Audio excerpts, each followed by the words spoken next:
You gotta recognize who you are, 'cause we are all stars. Amongst the stars, there are superstars. Oh, hello. Hello, world. We're here again. Yes. It's Guetto Stories Friday. Yes, another wonderful week. Yes. It's very good week. It is Black History Month. Yes. We've got to be good. Well, it's Black History Month for the people who use it as a month. For me, it's Black History 365 days of the year. Understand? Of the year. But I have to say, I'm very honored for this month. The fact that the one and only, the Honorable Miss Jean Augustine made this month possible for us to celebrate. Did in so Canada. For me, and the way I love that lady, I love her like cook food, you see me? So I have to, that's the only reason why I get excited for this month. I'm going to be real with you. Yeah. Other than that, I'm Black History 365 days. Yes. And it's good to celebrate our community in the context of Canada. Yes. And to kind of celebrate a lot of people that have contributed to a lot of things, a lot of community programs, music, which we'll get to a little bit later, all different areas of society. So very privileged and happy. Privileged. Yeah. Yes. And extremely happy. Yes. So, folks, I guess y'all can see by now, I have a very special guest. Yes, we do. We have a very special guest. We do. And the reason why he's special for me, because I've known him forever. And what I love about him is he doesn't forget where he's coming from. Nah. So he's never forget the small fry. You know, the big people them call him in and, you know, Ottawa fly him in and all over the world fly him in. But, you know, he doesn't let that bother him. I call and he says, sis, what do you want? What do you want? And he's here. So, Farley, Mr. One and Only Farley Flex. Yes. Yeah. All right, thanks for having me. How you guys doing? Good. Very good, as you can Glad tell. to hear. He brought in the warmth. He brought in his smile. Yes, he did. He did. All right, so let's kick off the convo. Well, you know, this month, besides being Black History Month, usually we kind of flipping our script a little bit. Usually we have musical guests on at the end of every month. Correct. But because of our lineup for this month, we wanted to make sure we still get that part in. Yes. So we had to have you here to honor us with our musical month. That's right. That's right. To talk about music. So let us know, for those who don't know who you are, because they're just crazy. Yes. That's a whole lot of people. Yes. Let the folks out there know who you are, where you come from. Wow. Yes. Where I come from. Yes. Like, at what stage of my existence? The beginning? The very early beginning? Yes. The birth through till now. Okay, absolutely. Well, I was born in England in a community called Blackheath in southeast London. Oh, nice. My two parents, and I was the third of four children. Mm-hmm. We lived in London till I was about 2-ish, and then moved back to Trinidad. Okay. Which is where my parents were from and my extended family's from. Moved from there to initially to Edmonton, or I guess in terms of Canada, initially to Edmonton for 2 years as well. And then we moved to Toronto and lived in downtown Toronto for a hot minute. But then we moved to Melbourne, which is where my life really, in terms of memories and experiences and, you know, personal breakthroughs and things like that, really were born. And I still have strong roots in Melbourne. My family has a home there as well, and but I live in Ajax now. All right. Well, that's where rich people, black rich people, that's where they move to. Hey, let's not get there about black and economy. Ajax is black man's Hollywood. There we go. In fact, that's a really good point to mention. Ajax, I think, has the highest concentration within the GTA. It's not only the highest concentration, it has the highest concentration of black folks with post-secondary education. That's amazing. Wow. That's awesome. amazing. 14%. I think they're at 14. Wow. They just inched out from Brampton, 13. Your puck? I know, I am. Okay. I want to go to Ajax. Giselle wants to move to Ajax. Come on, so let us know some of those key moments. You can give me your resume tonight and I'll let you know if you I will give you my resume. With a special visa you have to get to move into Ajax. I got my degree. We both do. Okay, the degree is part of it. Yeah, you both do. So tell us some key moments with growing up in Melbourne. Key moments growing up in Melbourne. You know, when you grow up, I was initially very, very focused on athletics, but I've always been a person who really appreciates learning. right, through any form of experience, whether it be in the classroom, outside the classroom, what have you. So growing up in Malvern, at the time, we were one of the early black families in there. We were one of the original black families. So, for instance, growing up, I didn't have another black student in my class till probably grade maybe 11. Wow. Right? In my particular class, there was one other brother I remember, Nigel McLean, right? So you remember the That's other black guy in the class? Black guy. yeah, so that's the way it was. And then when I went to Pearson, that changed because Pearson was a convergence of students who had gone to West Hill, for instance, and then the northern part of Malvern was like the Crow Trail aspect and so forth was all developing. So we all converged into Pearson, and that was kind of cool because although we were still the minority in terms of population, we dominated in many capacities. Basketball, we won Scarborough was still a city at the time, so we won the Scarboroughs like 5 years in a row or something like that. I played a lot of soccer. That was my preferred sport, and went on to play at higher levels in that. But in terms of milestones in Malvern, it was really about, I guess, discovering, your culture from a social standpoint with your peers. We had some great peers and peer mentors. You probably know who Spider Jones is. Oh yeah. Right. So Spider Jones was literally the only visible black man that was interacting with us. He had this dog. I don't know if you're a dog lover. I'm a dog lover. He had a Bouvier. And a Bouvier is a very rambunctious, big, hairy dog, and it would jump over his fence and onto the field to like interrupt our football, soccer games, whatever. So I remember that distinctly. Every time we get together, we talk about that. And then there was also some significant peers, people like Tony Duncan from the Sunshine Sound crew. Oh, yes. A lot of people, little known fact is, a lot of people don't know that Dr. J, the DJ, grew up right beside Tony Duncan, literally. Right, so when Dr. J or Jason was like a toddler, right, he had someone like Tony living right beside him, and obviously the rest is history. Two of the most, I think, prolific DJs the city's ever had, for sure, and possibly the country. Side by side. No doubt. And they say association breeds assimilation, right? That's right. Yes. So we went from there to, in terms of experiences, Pearson was amazing. Just some of the friends that I had at that age who I met even probably around 12 years old, the same cats I'm spending Super Bowl Sunday with in 2 days. So kind of thing. So we've maintained really solid friendships and a lot of milestones together. What else? Malvern. Well, it seems like it was a positive experience. Oh yeah, Malvern's fantastic. Oftentimes the media will latch on to what will get eyeballs and ears and so on and so forth, and good stories aren't always told. But when you look at community, you have to look at the aspect of unity within the community. That's right. And we definitely had that at Pearson. We built friendships and stories, and made history together in many respects. And then we went on to most of us to some form of post high school education. And it's great that we could all still hang out, go to each other's homes, and our kids know each other, and so on and so forth. That's really what it's all about.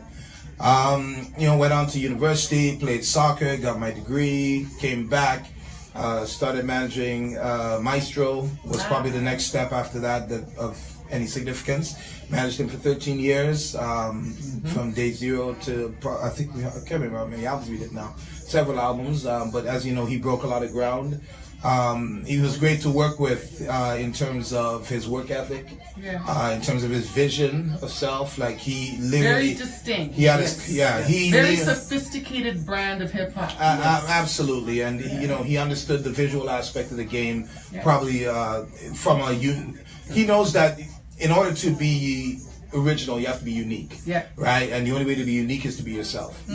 So even when he attained success, a lot of people would still say, where are you from in the States? They thought he was from the States. Yeah, they did. Because a lot of people didn't associate successful hip-hop with Canada at the time. That's true. Right? True. The only other example at that time would have been Mishi and a couple of other local artists who were, beginning to build. Dream Warriors came shortly after us, and Kish and a few other acts. But Mr. Maestro was, he's a legend. Yeah, Metro, people like that.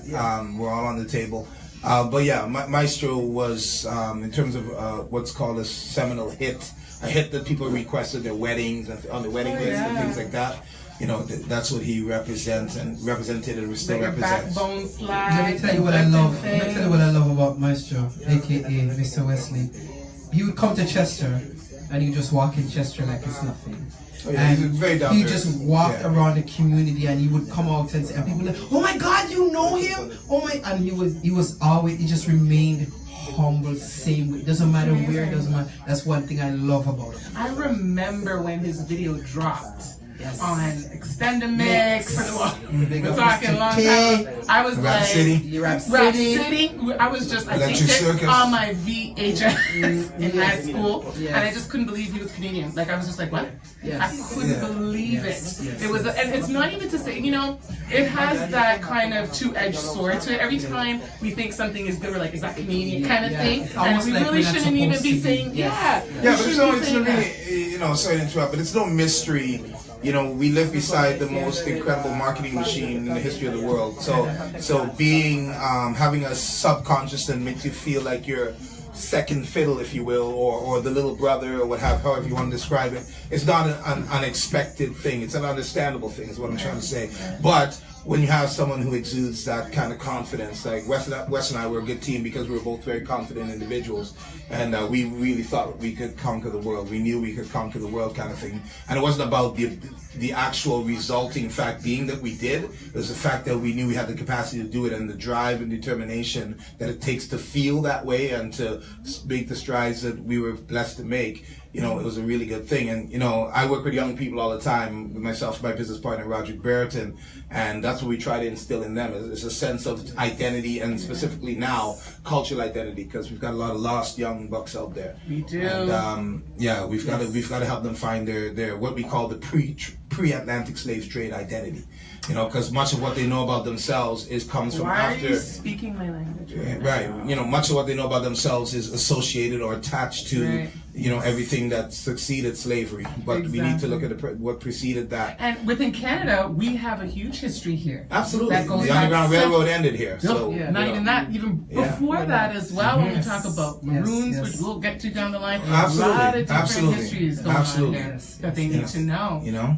We want to say hello to Fernando, Angela, and Nelson. Thank you so much for tuning in and watching us with Mr. Farley Flex. Yes, Hey. yes. So we want to walk you through. There's a so you're now. I want to get to the Canadian Idol, please. Because Okay, I watched you on that. It was just like, it was exciting. I'm like, that's my friend! Every time I'm that, you know, you guys know I'm nuts, right? So I get excited when I see my community people, especially when you know the journeys and you see where they're at. Yeah. And then you can actually sit down in your living room and say, that's my friend I there. You know. know what I mean? How did So it that- feel how to did be that on feel to be American there? Idol? How did that happen?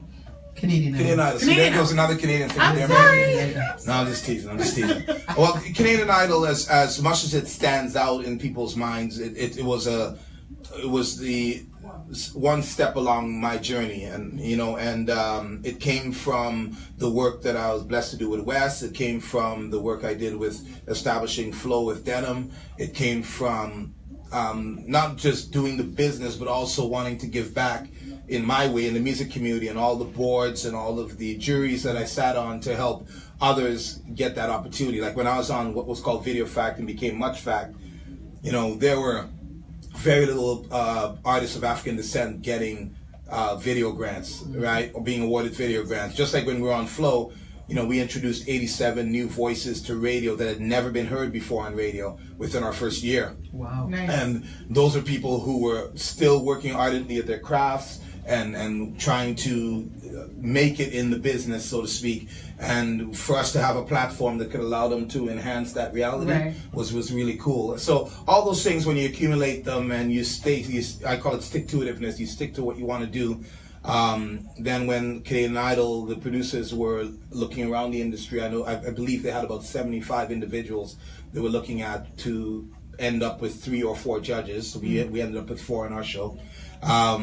You know, a lot of that came from asking around and so on and so forth. So they had us in different groupings to see how we responded to, you know, from the standpoint of critiquing singers that they had hired to sing well, not well, and not so well. And we would critique them. This was all in the pre-production phase to decide Right. who were the best judges for the show, or most appropriate or best suited for the show.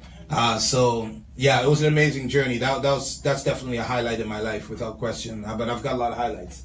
So yeah, you Oh, do. I try to make highlights my norm. You know, Nice. Yeah, yes, When you're yes. living a life full of highlights, you know you're doing something good. You Yeah, know that it's you're what on it your feels path. good. And when you're doing what you choose to do as well, Yes, I always encourage people, you've got to make it what we call a conscious choice. That's right. You know, as to in terms of what you want to do with your life. And if you know, Rod and I always talk about that whole I don't know thing where, you know, if you continue to say I don't know without an action item at the end of that statement, you know, you end up in dark places that you don't necessarily want to be. So yeah, Idol was amazing for a couple of reasons. Number one, to have an opportunity to advise or critique people who had a dream and steer them in the right direction. Some people would come up and they weren't necessarily great singers, but they had great ideas or they had other capacities too that are valuable to the entertainment industry. That's right. Yes. And build them. you know, I went as far with that as to create a program called Real School, which is reality education and applied life skills. And what that is, looks at pop culture, not just music, but pop culture in general, because that's really the lowest hanging fruit of engagement for young people. Right? So music, sports, film and television, food, fashion, you name it.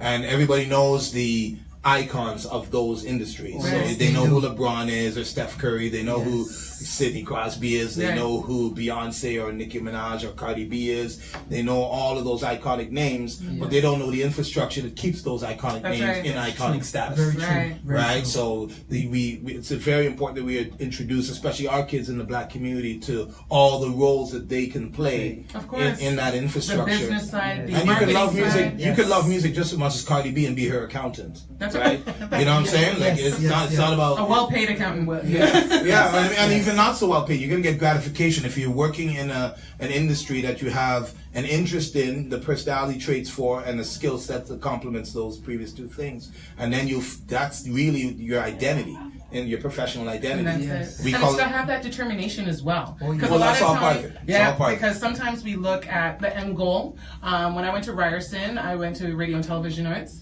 I had to work in the industry, and I started off as a cable puller for Yep. the Camilla Scott shows. And that's your test right there, right?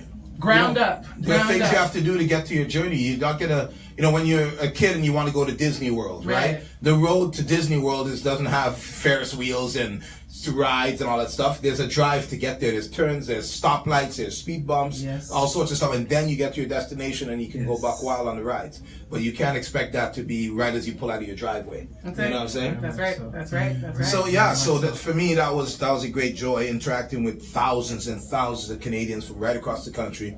Pardon me, visiting from Sydney, Nova Scotia to Sydney, British Columbia, and meeting people who came from remote places to where Idol was. We took the mountain to Muhammad, kind of thing. We didn't stay in Toronto and say, okay, come and audition, because many of the people who ended up auditioning in their own towns or in their own provinces would not have come to Toronto, because that would have challenged their situation, circumstance, or dream. Right. Okay. Otherwise, so So you I made think it it was- accessible to them. Exactly, it was all about accessibility, and that's what made the show successful, in my opinion. Awesome.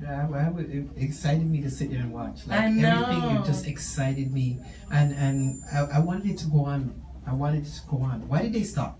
So Canadian Idol, we were, just from a status standpoint, was the #1 viewed show in Canadian history 6 years straight. So we got more viewers than the Stanley Cup. We got more viewers than the Anne Marie special or Tommy Davidson special, or Tommy Hunter. Yeah. Tommy Hunter special, people like that back in the day. But the reality is, in Canada, we have a large landmass and a relatively small population in terms of the around 30 landmass. million or so, yes. About 35 million. So when you have this sort of oligopoly of channels like CTV, CBC, Global, and what's the other one? There's one more. CBC, CTV, Global. But those are the three big ones. Well, Bell Media owns. Right. Well, now it's Bell Media. Yeah. Back then it wasn't. Yeah. Bell Media didn't own it back then. Yeah. But my point is that CTV had our show. They picked up the dance show, and then they got the Olympics. So they're basically having their advertising sales team go out to the same advertisers, whether it be GM or Pizza or whomever it is, and saying, okay, we've got this great show called Canadian Idol. It costs this amount for a 30-second spot. Then they come back to that same person and say, oh, we've also got this show, and this one costs $25 a spot or whatever. And then they come back again with a third entity called the Olympics and says, yo, you got to get on the Olympics. Right. Everybody's going to watch. So they're exhausting the advertising pool pretty extensively. Yes. We don't have the depth and the mass and population concentrations of America. Okay. Right? There's many people in the tri-state area, as there are in all of Canada. Yeah. Right? Wow. Yeah. You know, so we have to be mindful of that. So that played an impact, and the biggest, I guess, impact was the economy in 2008. Yeah. Right? That was Tanked when we went. kind of, The economy tanked. So yeah, but no regrets. Obviously, it was a great experience. It was very rewarding in all capacities, and so went on from there to consult. All the time I was consulting in radio, and I did a little bit of consulting in television with Afro Global and with FIBA TV, and so on and so forth. But what's interesting now is everything's come full circle because the music industry has transformed. I don't know if you've ever spoken about this. We have. Yes. We have different artists on the show and how it impacts them, especially when it comes to it's marketing. the best time ever to be an artist, straight up. It's the best time ever. The middleman in terms of record labels has largely been removed.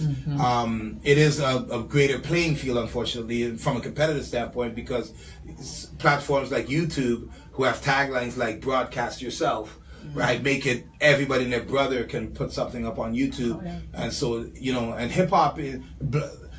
Well, hip hop in particular, in terms of genres within music, has the lowest bar of entry. Right, you can walk into the hip hop industry without any real blockades, so to speak. Whereas, for instance, a rapper doesn't need to know how to read music, for instance. A hip-hop producer even doesn't even need to know how to read music. But a guitar player, a drummer in rock and roll, singer-songwriters, jazz, blues, etc., those folks would need to know how to play an instrument, read music. They would have done a lot of preparatory work to get into their industry. That's right. Right? Hip-hop is a lot different than that. You don't even need to have a good voice, for instance. Right? So if somebody says to you, they're an R&B singer, right, and they don't have a good tone or they don't have a good flavor to what they do, right, qualitatively speaking, then that's an issue, right? But if a rapper comes in with a unique voice, you compare, let's say, Eminem's voice to Chuck D's voice to Ludacris's voice, and then you bring in like a Travis Scott and a, who else is out there? Cardi B relative to Queen Latifah, etc. And there are just so many. They're all acceptable if they have the skill to rhyme. Right. You got to be, if they can spit, right? Then that's all that matters. It doesn't matter what their voice sounds like. So all of that is really important to internalize as an artist, especially. And that's why I'm saying it's a great time to be, especially a hip hop artist. It's a singles market too, so now you've actually shrunk the budget. A lot of people are still. I ran into somebody at an event a couple of weeks ago, and they said they're working on their album. They had never had a single out. That if I were advising anyone, I'd say that does not make sense, because you can put a single out for literally 1/10 the money if you're going to have 10 tracks on your album. You can test the marketplace with that single. You can generate revenue from that single and invest the revenue from that single back into your second single. Right. With a little bit of market research in the form of views and likes and shows, which is the most important thing. You can really target to your audience. Absolutely, and you can figure out what road to travel. And I really want the young artists to internalize that, because putting your craft out there in volume when you have no presence in the market is just not a sensible business move. Yeah, it's a bit of suicide. Right? Yeah, so I have a question for you. How do you spot talent or an opportunity? Like what do you know what to invest your time in, invest your resources in? Well, I have what I think is the anatomy of a hit in my head and in my heart, right? When I hear a voice, I know the potential that voice has to send a message, because messaging is message sent, or communication, I should say, is message sent, message received, message understood. So if an artist has a vocalist, whether it be a hip-hop vocalist or an R&B vocalist or what have you, or a singer-songwriter or rock and roll, has the ability to transmit a message that people can understand. Right. So when they sing about love, people feel the emotion of love. Right. When they sing about pain, people feel the emotion of pain. When they sing about joy, they feel, like Bruno Mars, you feel happy when you listen to his music. Oh yeah. You know what I'm saying? Speak the Grammys, he's amazing. Yeah, absolutely. So when I'm working with talent, I've got a young man right now named Ryan Douglas. He's 13 years old. And I will tell you definitively that he has the ability to translate the communication and the messaging of a song probably better than I'm going to say anybody I've heard, but he's definitely has the potential to be that at 13. And you know, he channels at 13. He channels like Donny Hathaway and Otis Redding, and so he knows. Oh, absolutely, he knows music. absolutely, Yeah, absolutely. You know, foundation music. Exactly. And as an R&B singer, you can't detach yourself from the history of what you're doing. That's right. You know, it's like hip hop cats now may not acknowledge the influence Maestro's had on their career, whether they know of him or not. Right, the platform that sustains itself in Canadian hip hop, whether it be Drake or whomever is up to Tory Lanez, what have you, they're resting on the shoulders of those who came before them. That's right. Just like we are as community activists, just like, you know what I'm saying? You guys are here. If there was never a flow, you guys might never have had the inspiration to do this. Yeah, I got a lot of signatures from Milestone because when I was at university at Ryerson, and I was paving the way, and I knew Denim Jolly because my dad was a writer for Cher. There you go. So it was like this huge connection. Absolutely, right? absolutely. Amazing. So it's really important that while we're confident and while we're ambitious, that we're also humble enough and gracious enough to acknowledge those who came before us, right? That's right. And so when I work with people like Ryan, I've got another singer-songwriter up in, she lives in Matisse, Ontario, which you've never heard of before. It's the closest place you'd know to it is probably Timmins. Okay. And her name's Whitney Otis, and she's a brilliant singer-songwriter. And I'm just working on a collaboration with a really long-time friend. Actually, my first radio show was on Chin.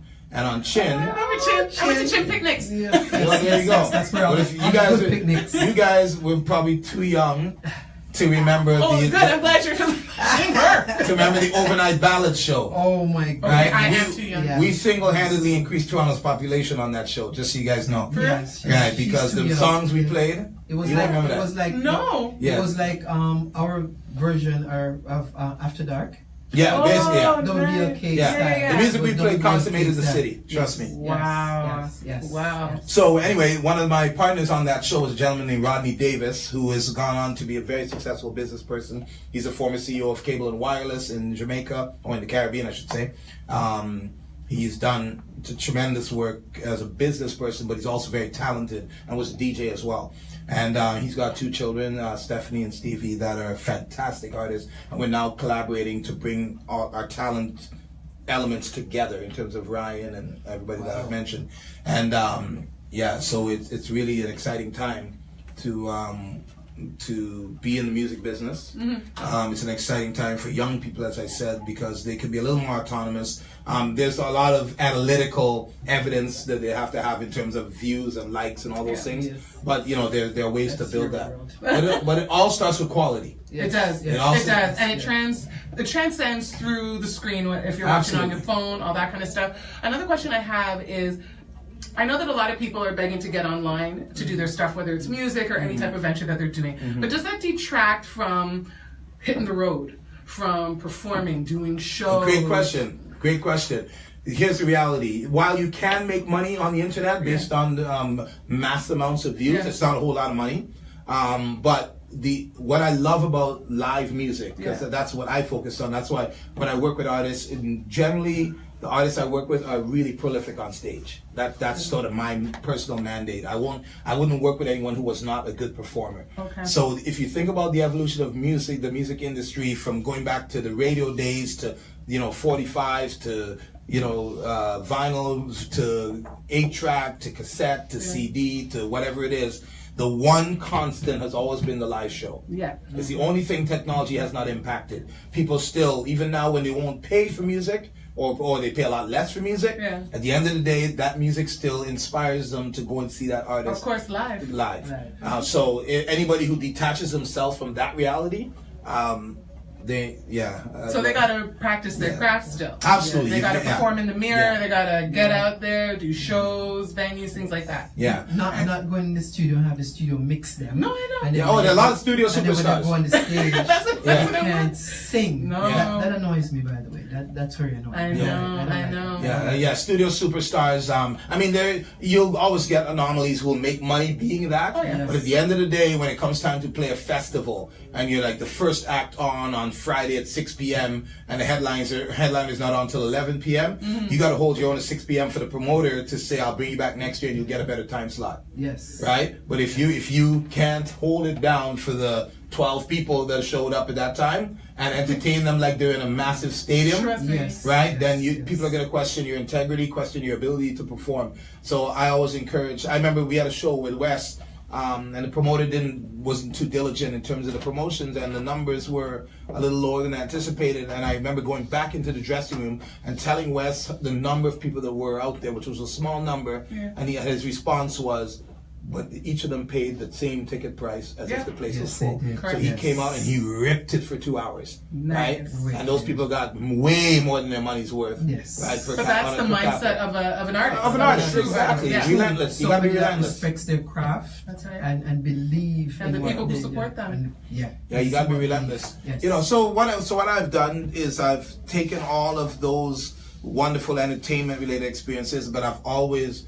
partnered it with community endeavors. I love the idea of not just utilizing the entertainment and, like I said, the pop culture to inspire positive change in community. Yeah. So I guess one of the important things I wanted to share with you is you probably heard of the Black Youth Action Plan. Oh yeah. Oh, Right. yes. So myself and Roderick were the recipients of the violence prevention funding, and we have a really pretty dynamic campaign that we're doing, which is a 3-part element. Just think first. Yeah, exactly. The project is called Just Think First. The marketing is partnered with a prolific marketing company called Brand EQ. Okay. Nadine Spencer. Oh, we work with them. Nadine Spencer, who's Yeah. now the new president of the Black Business Professional Exactly. Association. So she's our partner on that in that aspect. And then we're also doing a series of what are called city pop-ups, which is like youth town halls in Windsor, Hamilton, Peel, Toronto, Durham, and Ottawa. Excellent. And most of those take place in March and may tip into April, depending on scheduling.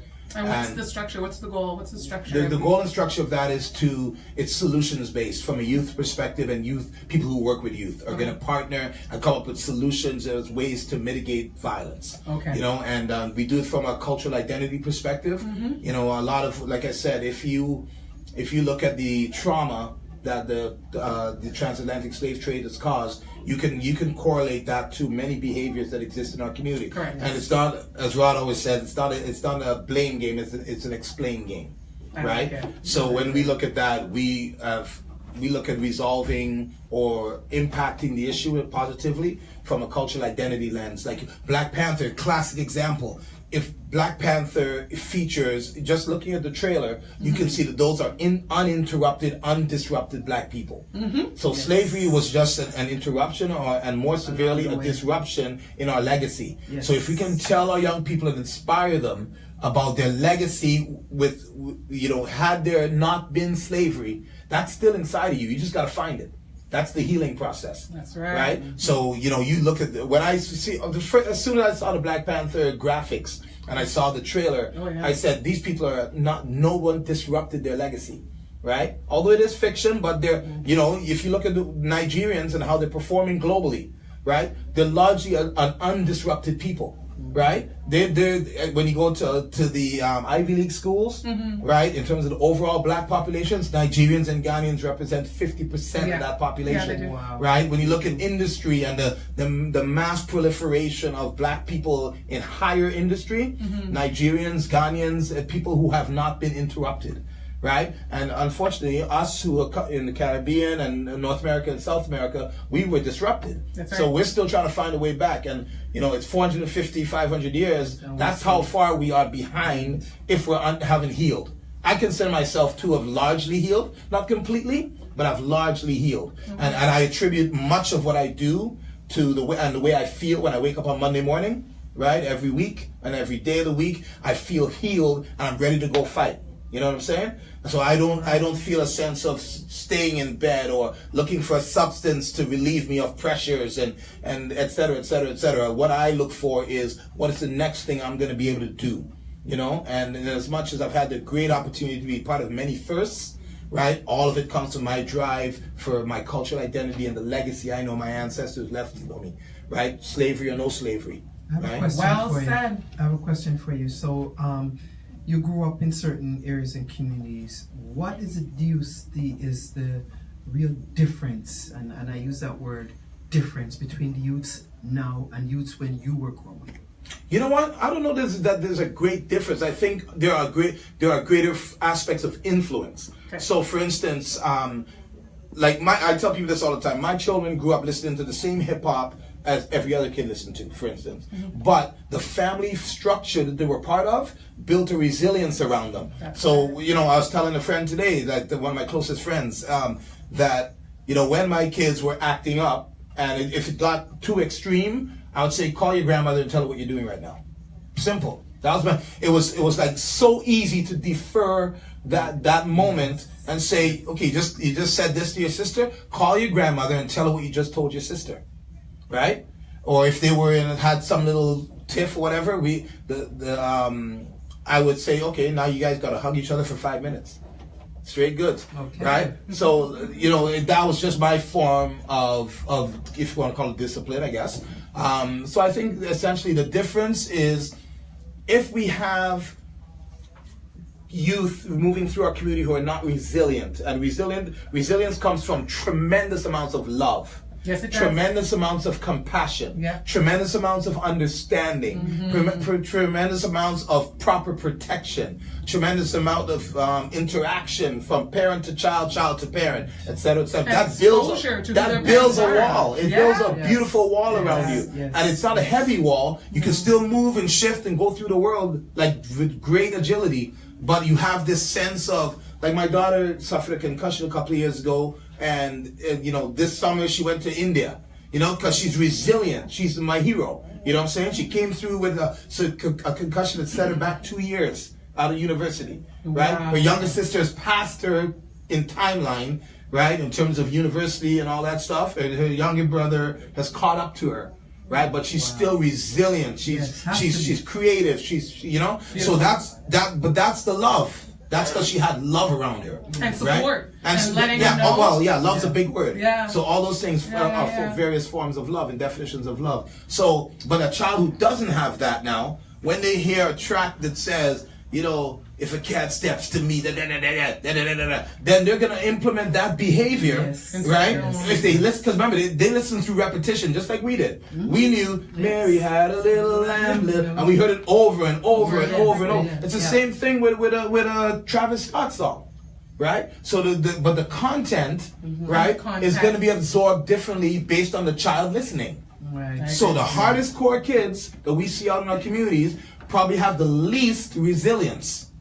You understand? Yeah. And that's why they're acting out, because bullies are weak people, not strong people. That's right. Right? Gangsters are weak people, not strong people. Right? Strong people are the ones who can say, I'm not interested in doing that. I've got homework to do. Yes. Or I've got to go help my mom do the windows, whatever it is you're doing. Mm-hmm. Right? You've got the ability to say no, because you come from a foundation that has structure. Right? And a joy for learning, a joy for the value of education. We were at a parent conference a few years ago, and a Muslim sister got up and said that school is an option, education is a must. And what that means is, everything we learn from, like when you're playing with your little Lego toy and your parents are having a really meaningful discussion, or your older siblings or whatever it is, and you're within earshot of that, right? That informs you. And you become part of that narrative as you grow. Yes. If you're only hearing fighting and cussing and or even it's a phone call. I encourage young people, especially young parents. You're on a phone call with your brethren or your sisters, and you're talking about all kinds of, and then he came over and and your little 3-year-old daughter's listening to that. Don't think it's not being internalized. Oh, of course it is. It absolutely it is. Because if it can be internalized while they're in the womb, it definitely can be internalized while they're after birth. Yeah. You know what I'm saying? Yes. So we've got to take on, it doesn't take a PhD for that stuff. It just takes communication. So that's why Rod and I take that whole Mountain to Muhammad approach, where we go into the communities and we teach, we teach anger management and conflict resolution. Perfect. We teach what we call the 7 C's, which is conscious choice, curiosity, courage, challenge, change, communication, and commitment, right? We teach young people that so they know they have a mantra to follow, and they can post it on their bedroom door, their kitchen fridge, whatever it is, and they know they have a guideline to follow, right? And ultimately, it's about getting performance out of your potential. Simple. It's amazing. I mean, you talked a lot about family, which is the bedrock for communication and education. First line of intervention. Right. And as a people, as a community, it's good that we have these resources programming. It focuses on mentorship, and we are a village. Yes. So even if sometimes it's lacking in the home, there are these programs, and there needs to be more of these programs out there to support our But I'll young tell you people. what. Community is very important. Absolutely. Because outside The of true definition, though, sister. Oh, definitely. Yeah. That's where School I us. came from. I came from the community of women. I remember when I had my daughter, we had a family member. She came in. You not know what to do with the baby, and you're supposed to do this with the baby, and you're supposed to do this with the baby, and this is how you wash the baby here. Like these were things, and I was at first I was like, who are these women? Like, why are you guys trying to tell me how to? And I just shut up. Even with my mom. I just shut up. I never know what to boil porridge. You boil porridge for the baby, and at 4 months you boil the water, and like I'm just like, we didn't know. Like I know. And we didn't know what. I can tell you honestly, I was 16 years old. I had no clue what the hell to do. So I was surrounded by a bunch of women. I was 27 and I didn't know what to do. Yeah, and I didn't even know what to do. And they're all still in my life to this day. I'm privileged and that's the honored system that we have need to build Yes, in our to bring homes that back. and in our communities. When I had my son Tejan, he has autism, and I didn't even know what to do. Thank God my mom was there to mentor me through the process. I was 27 with a job. I finished school, but becoming a mother was a whole new experience, and that responsibility of educating your son or your daughter and to figure out how to do it in a unique way that they respond to. Because my son is highly creative, and he doesn't respond to traditional grooming and teaching. He is in his own world. And the way I had to deal with him was to go into his world. Absolutely. Oh, yes. That's I went totally, like, no matter how crazy we looked, I went into his world. Take the mountain to Muhammad, like I said. Trust me, and I did so much unconventional teaching. We did a program at York University called the Mitchell and Ethel Research Initiative, and pretty much I played with my son. Like there was, I played with him. Like whatever object he went to, because he didn't have the language, he spoke at like 5, 6 years old. Whatever object he touched, I would sit there and repeat. Bottle, and I had to like show him my mouth. I was super animated. It's because a lot of children with autism tend to talk like robots, right? So I didn't want him to. Now my son is a cartoon character. He totally talks all over the place and has really good expression in his voice and stuff like that. So I truly understand what it's like. I wanted to touch on what you said about programs, because and the community connection, because the programs are not enough. Right? And if you look at it, even just, I like to look at things mathematically. If you think about it, let's say a program lasts 1 or 2 hours a week, one day a week. Yes. Right? You look at that particular day, you're looking at 8 hours of school, Right. 8 hours of sleep, right? Another hour and a half or two of programming, and another hour or another few hours that hopefully there's family interaction. Right. But if the experience at school is not positive, right, in terms of choices, if the a lot of kids, let's assume they get 8 hours sleep, many of them don't, too many of them don't, and then you look at the peer to influence, both at school and after school, et cetera, et cetera. Because as you guys probably know, most children pick up a negative habit between the hours of the end of school and before the parents come home, right? It's very tenuous time frame of the day. So with the program, it's about everything working cohesively. Right? So to me, corporate, faith communities, education, and family and government all have to work with the same goal in mind. That's what I love about the Black Youth Action Plan. And I always give massive props to Minister Michael Guetto, for spearheading it, because he understands the cohesive, like the social determinants of health and all those key elements that need to be understood, right, and appreciated, and work in a collaborative form. What happens with us is we recognize the problems in our own way, but then we each start an organization. So we have more organizations, we have people. Right? You know what I'm saying? Like, and we need to be working towards one goal. One goal. We need to recognize conversation so many times. Yeah, we got to recognize at least one common denominator at a time. Recognize the common barriers. Recognize the best practices that each of us has or wants to put forth. That's right. And make a consensus decision as to how we're going to move forward together in partnership. What we don't have as Black people, especially those of us who are transatlantic slave trade descendants, we don't have a common language of our own. English is borrowed, right? Our names are borrowed. Elaine is not an African name, right? You know what I'm saying? Farley's not an African name. Neither is Giselle. Yeah, and Giselle's not an African name. Now, they are first names, so that's by choice. But when we go to our last name, same thing. My family last name is a Portuguese slave name. I want nothing to do with it. I appreciate it because it comes. I understand my tree, right? But I don't want my name to be that. I never did. So I'm Farley Flex. I chose both my name. Well, my second name. My mom chose my first name. I chose my second name. I've still got it on all my corporate documents and stuff like that, on government paper and all that. But I don't connect with that in a historical, in any sort of legacy kind of way. That is right? so interesting. It's very important. Yeah. And we're escaping this reality because this isn't our reality.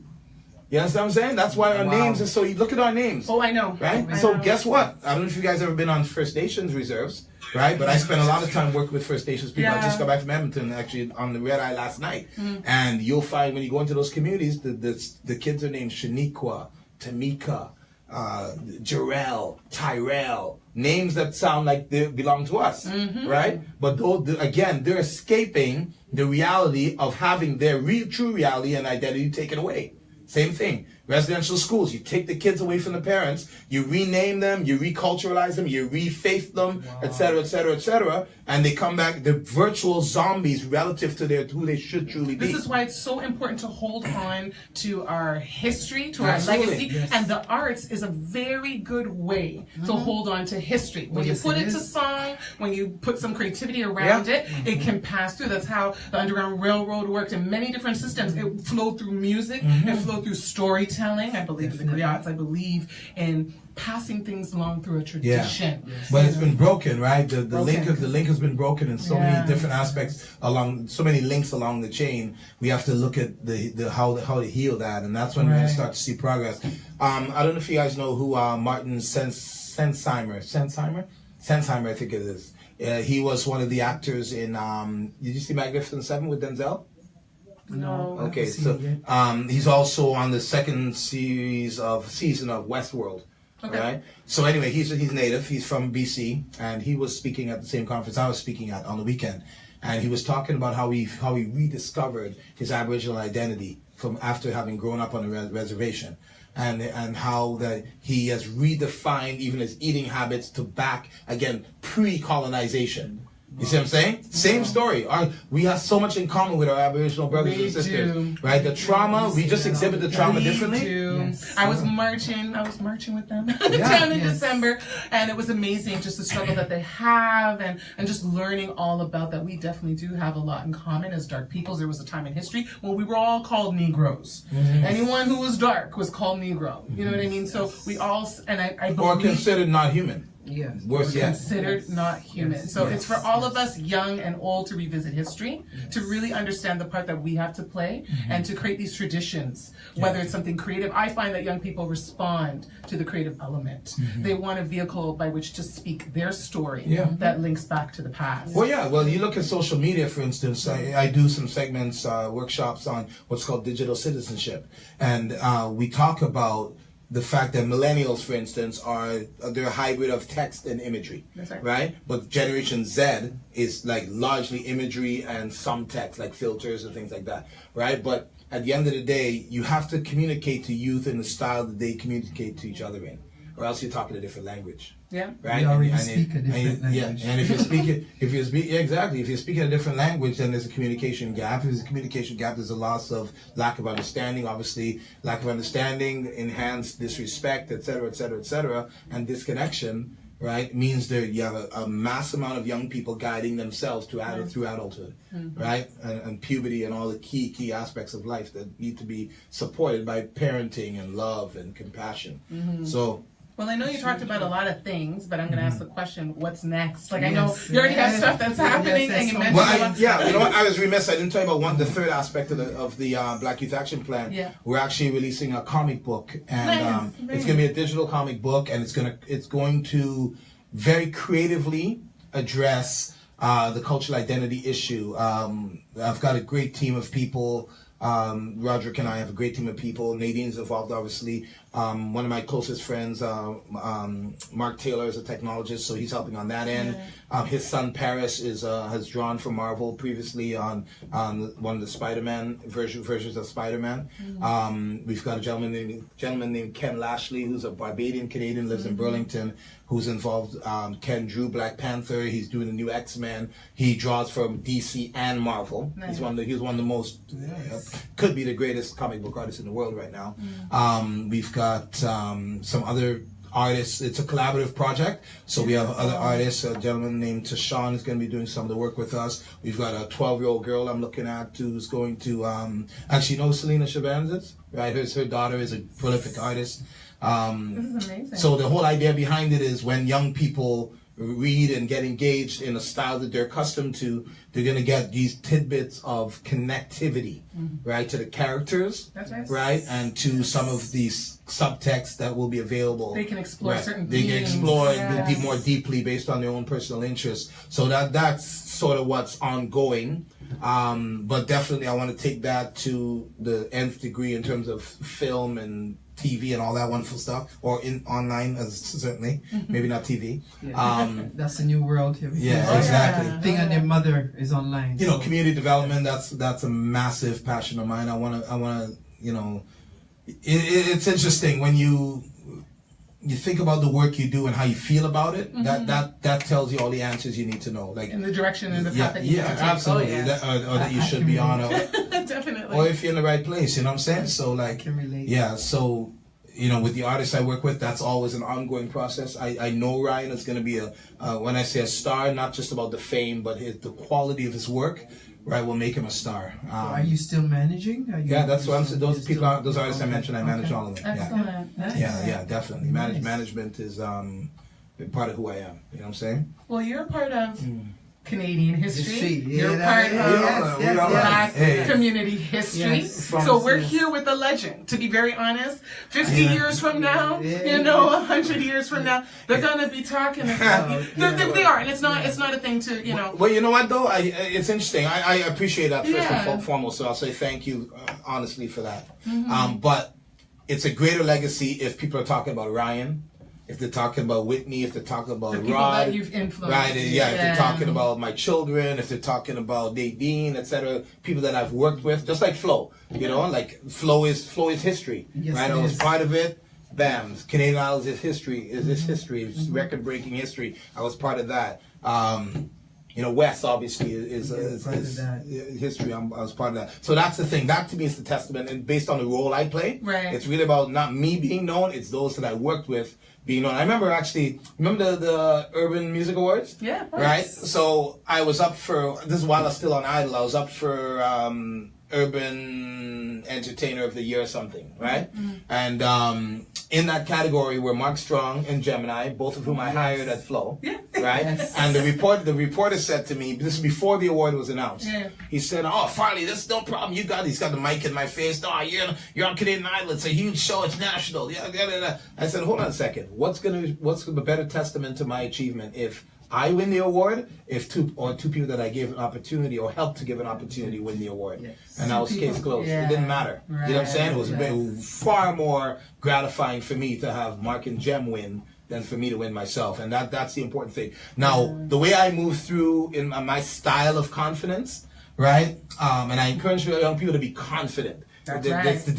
Being confident is different than being arrogant and cocky. Right? Confident. You can be confident and humble at the same time. You can be confident and gracious at the same time. You can be confident and a community person at the same time. But confidence really mitigates fear, right? And Rod and I talk about this all the time. I don't want to work with anybody who's full of fear, because fear is the biggest inhibitor of everything. Success. False evidence appearing real. That's right. You don't know what fear is. False evidence appearing real. Elaine likes her acronyms. Yes. Oh, she does. I'm an acronym girl. What does Elaine stand for? Oh no, here we go. Every lady anywhere inspires to know Elaine. There you go. We got that. So we're going to go back on that. We're going to go back on that. I'm going to... Hey, you need to do one with Giselle. That's not fair. And that was... you got to give one to Giselle. You got to do... How do you spell your name? Giselle. Oh, yeah, Giselle. Now I'm under pressure. Yes, you are. But you're Farley. That's right. You're Farley. You're creative. Yes. You're the embodiment of creativity. This is G-I-1-S? One S, E-double-L-E. Okay, we gotta say some shout outs, y'all. Oh, yeah. Ray. Why you sleeping on Ray, Daniel, Tom, and Diana? Yeah, you know. Don't Thank sleep you for on that. watching. Thank you for guys. watching. Thank you, guys. And while he's thinking of Giselle, see, I gave him a text. No, I already got it. He's got it. Here's the thing. I had a line on one of Maestro's songs that if a manager cannot be rated if he can't relate it. Remember that, right? Dirty. So I like being part of it. Yeah. So we'll give it to Giselle. Let's see it. So we can say girls in the Scarborough.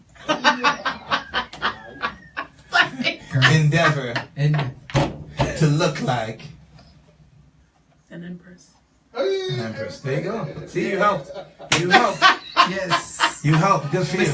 Miss Empress Walk. That's her. Oh, yeah, and that's going to be happening again this year. So the viewers like tweet you guys or send. Yeah, but we've been so engrossed with you. Normally, no questions. Nobody has any questions. I like answering questions. I don't know. People watch. Yeah, I know. you gotta share some people that I was so engrossed. Before I'm out, I'm in Super Bowl mode already. Just so you know. Yeah. Right, so it's 6:40 on Friday, but I'm in Super Bowl mode. While we're at Super Bowl mode, while you're trying to get in your questions, I just want to let you know the lineup for the remainder of February. Next week we'll be having Aita from a Beautiful. Yes, That's from my a sister. different book list. Yes. We also going to have the Honorable Justice Donald McLeod. Wicked, that's my brethren from time. Definitely going to be here. Yes, and at the end of the month, we are going to be covering the Pan-African Conference that's going to be happening here in Toronto with Dr. Umar Johnson. Yes. So we are very, very, very excited for all the activities going on. We're also going to be showing up at the Black Film Festival that's happening in Toronto. So stay tuned and see us there. We're going to capture some stuff going on there too, and many other places throughout the GTA. One quick announcement. One part of the campaign, the marketing campaign we're doing for the Black Youth Action Plan is about aspirational figures, right? So if you can envision billboards, we have about 270 billboards across the province. Nice. And what it's going to be is if you could picture a child in the foreground, there's just like my fingers here. You all can't see this, maybe you can, right? So if you envision a child in the foreground, see how my shadow casts back this way? Then behind them is an aspirational figure of something they have the potential of someone they have the potential of becoming like. So what I'm trying to encourage folks to do is anybody you know that's an aspirational figure like yourselves, etc., send in a full-length photo, right? And you can send it to Nadine, regular spelling, Nadine, at brandeq, right? You guys know the email, .com. And her team will see how many we can include. There's no limit to it, to be honest, because we want to, it's digital, so we can switch them up like every 5 seconds if you want. So we want to get as many aspirational figures, right? And you have to send us a mini bio so we can obviously substantiate who you are, and then we go from there. What is Mr. Farley doing nowadays? Have you been watching the show? That's okay if you weren't watching, I'll tell you. That's okay. What Farley been doing? Farley, what you been doing? So what I've been doing is I'm managing recording artists, and I'm also, hey Angela, how you doing? Okay, so I'm managing recording artists, and I'm trying to make inspire change in our community, change for the better, to help our communities and the youth, especially in our communities, get performance out of their tremendous potential. Right, because the less you perform relative to your potential, the bigger the gap is, and that's an unfortunate thing. You got to try to fill that gap, and that'll reduce our dropout rates. It'll reduce our incarceration rates. It'll reduce our suicide rates. It'll reduce our teen pregnancy. It'll reduce our substance abuse usage, and so on and so forth. Substance abuse usage. So. Yeah, and each of us can make a difference in our own way. Absolutely. In our own way. Everyone, small, medium, large. It comes in all sizes. That's right. You just find your gift, your talent, and your passion, and just start telling the world. Just start doing it. Something Farley said earlier that I hope everybody was listening to. Collaboration, people. Big time. Stop trying to reinvent the wheel. It exists. Yes. Go into the communities. Find out who are in those communities. Find out what they're doing. Oil the wheel. Don't spoil the wheel. Yeah. Connect, and connect. Our next question: How hard is it to make a new artist play on local radio? Get airplay on local radio. That's a powerful question. Okay, so a couple of things. As I mentioned earlier, there are so many platforms now to expose your music. Local radio tends to play at the commercial level. They play established songs that are already deemed to be hits, right? So, and when I say already deemed to be hits. If The Weeknd drops a new single, it's perceived to be a hit even before you hear it. Like they just played the new one with The Weeknd and Kendrick Lamar for the Black Panther film, for instance. First time you hear it, just your mind saying, The Weeknd, Kendrick Lamar equals hit, right? Even before you hear the song. So local radio, because their job is to attract as many listeners as possible and take as little risk as possible, right? They're going to play music that they're going to feel that is going to draw in more and more listeners. So in that regard, there's a lot of groundwork to do to get to that level of preconceived success. On the ground level, there's obviously SoundCloud, there's obviously Instagram, there's Twitter, there's Spotify, there's Apple Play, iTunes, all of those, Google Play, all those platforms are available to any artist. That's what I was saying. There's no barrier really. Right? But the question is, how are you going to, this is why it's always been 10% artist or talent and 90% business. Because you can have a phenomenal song as somebody from Matthias, Ontario, right? And if nobody, you're not putting in mechanisms and tools to enhance how many people get exposed to it, you'll remain in that bubble. I guess that invisible category, right? But you have to draw, get people to support you who really believe in your song or your talent, and they spread it to their network, and that's what the internet is. It's a big web, right? Literally, right? So you want to impact people by connecting with them and having them connect with others. Probably based on what you have to share. So in terms of getting play on local radio, I mean, college radio is also more accessible than commercial radio, but not hugely accessible because most of the shows have a finite period of time, so which means a fewer number of songs can be played, right? So I would encourage you just to really understand how to use Facebook, Twitter, all social media platforms, digital platforms to get your music out there. Okay. I want to say a special hello to the lovely Miss Angela Curry. Hi, Angela. We want to say we wouldn't be possible without the one and only Mr. Joseph holding it down, Mr. Genius. We want to thank you. We also want to thank Louis Galvez. Oh, look at that. Louis Galvez and Alejandra. We really appreciate all of our viewers each and every single week tuning into our show, Guetto Stories, getting higher education to teach others. And that has so many dimensions to it, whether it's formal education or whether it's from your home or from wherever you live. Never stop learning. Yes, when we say education begins with self. Yes. Right? So that's the foundation of what it is that we do. Yes. Ooh, someone's marketing All themselves. right, a great salsa singer. Great salsa singer from North York. Well, hit us up. New York. Oh, New York. Oh, hello, New York. Hi, New York. My daddy's hometown. You got to tell us how to find you on social media. Yes. So as you do that, I'm going to tell you our social media, our online digits. So if you want to feature your story on our show, let us know what your story is. If you want to sponsor the show, please contact us. My email is theempresslounge@gmail.com. And what's your digits? And I am Elaine.Ghettostories@gmail.com. So we want to hear you. Yes. We want to showcase those stories because there's a lot of people in our community who have some wonderful stories. Absolutely. That, I think for our community, one thing I noticed that we do, we look for leaders and we're looking for brand name and big name, where there's some ordinary people in our communities doing some extraordinary things. And that's the beauty of Guetto Stories. We feature everyone. If you remember some in our previous months, we had a lady that came here and she is doing a mobile hygiene bus. Beautiful. She just called up TTC. And that was it. TTC? And they said, yes. Done. Beautiful. And her community is the homeless. She's helping a community that she's, doesn't ordinarily live in. So we can do these things within our cities and around the world. Yes. Absolutely. Yes. And before I cut out, I should tell everybody how they can connect with me. Yes, please do. Edwin from North York. Edwin from North York. Shout out to Edwin. At Flex Original is where you find me on social media. At Just Think First in terms of our community projects. UrbanResSolutions.com. So that's Urban Res as in reservation, but R-E-Z. So it's UrbanResSolutions.com. You can go to BrandyQ.com. All of those are platforms where you can connect into what we do artist-wise. Ryan Douglas is easy to find, but it's R-H-Y-A-N. Okay, and then you've got Whitney Otis. You can check her out as well. And who else? I'll update you. All right. Sounds good. We're very grateful for this opportunity. We are. To sit here with you, a lot of pearls of wisdom. Yes. You know? Yes. Nelson Susana. Or Nelson and Susanna. Yeah. Okay. All right. I say thank you. So it being Black History Month, historically, who are you? Just by letting us go, who are you historically? Well, I define myself as I am music, I'm sports, and I am entertainment, right? No, I said that wrong. I am entertainment, sports, and people. I had to broaden it to make it more inclusive. I'm entertainment, sports, and people. So anything you Google about me, or you Google my name, it's going to be one, two, or all three of those lanes. Entertainment, sports, and people.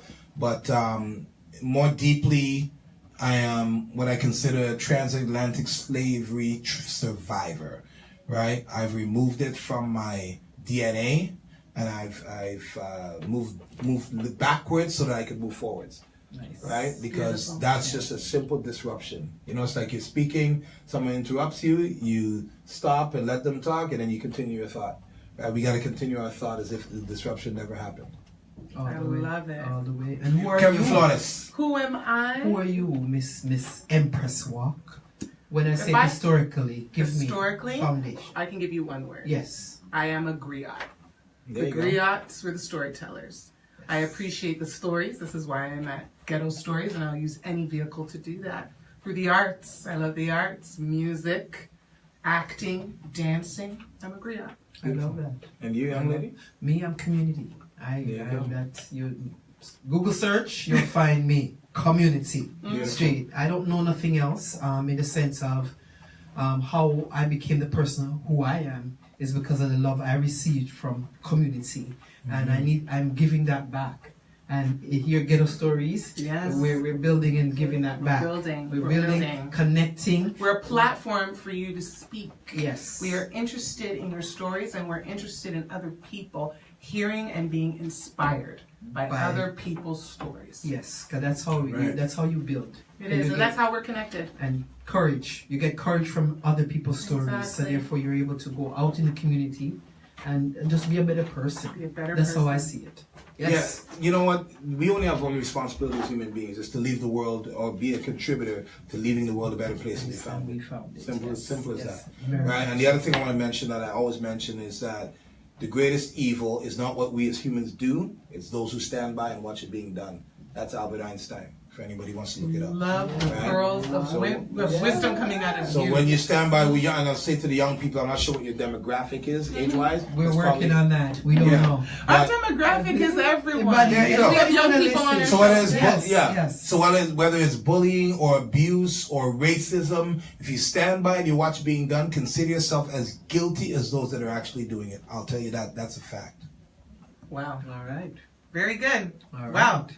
We have been here for a minute, and we are definitely going to see you next week. Yes, yes, yes. Where we're going to talk about literacy, Black Yes. literature. Yes, we're going to yes, talk yes, about yes, the yes. institution of a different book list. Yes. That corridor has a lot of history. Oh, trust me. I bring half a Scarborough. I've been bringing half a Scarborough to a different book list. Up till last week, Sunday, when the youth was at my house, and he's like, that bookstore place that you carried us to, and then you brought us to the Roti store that was right next trust door. me. And that was the Books are so foundation. important. Like, we still need to Foundation. read. I know we have like audiobooks and we have all of this type of Foundation. stuff, but to go through that paper, to just feel it and to really connect to somebody else's story that they Yeah. took the time Yes. to pen out and write down is Yes. so important to our youth connecting to the Yes. stories of the past. And- So we definitely got to talk And that about literacy space and literature. itself it's like a community hub. Anything that was happening from First Fridays, right in that spot. I remember that gentleman, Alvin Haley, was Yeah. there. Like, I met him at a different book list. Yeah. I met the Honorable Rosemary Brown at a different book list. I used to love going down there, hanging out with our lovely Miss Louise Bennett. You know what I mean? So for me, that was That's a what Elaine and I have in common. foundation, man. I tell you, you go in those Bookstores. places, and when the youth would go down there, and I was always so welcoming to them. Yeah, you know, she's circle, awesome. but Great the energy. back, and you know, the kids would, when are we going? Like every group. These are the backbone of our community. Here in And our Toronto, youths, GTA. I think our youths don't get enough of that. They don't get enough of that. So I want to bring that back. Yes. They need to get. And parents, you got to practice it at home. You got to practice reading Yes. and to your children, Yes. and have them read back to you. Yeah, now my right. son reads back to me. Right now, I get him creating his own stories. Beautiful. So he writes it down and he reads it to us. Beautiful. And we got to give them these opportunities. Yes. Yeah. It's to showcase their talent. Yes. All right. So we want to say special thank you to everybody, Farley. Thank you for this You're love. very welcome. Thank you Thank for you. being here with us, just sharing all this wisdom with us. We're excited. And we connect all the time, so we connect our work. You're going to Make sure see that a we- lot of different events coming up. Even Ghetto Stories, we're going to have our wonderful launch, which we'll tell you more about. Yes. On April the 6th is going to be a very important date down at a different book list. Yes, that's my spot. So we'll give you more information in the coming weeks. Yes. We want to thank you so much for watching, for learning, for sharing your comments and your stories. Please be with us each and every single week from 6:30 to 7:30 here on Frequency 5 FM. Thank you. All right. Peace.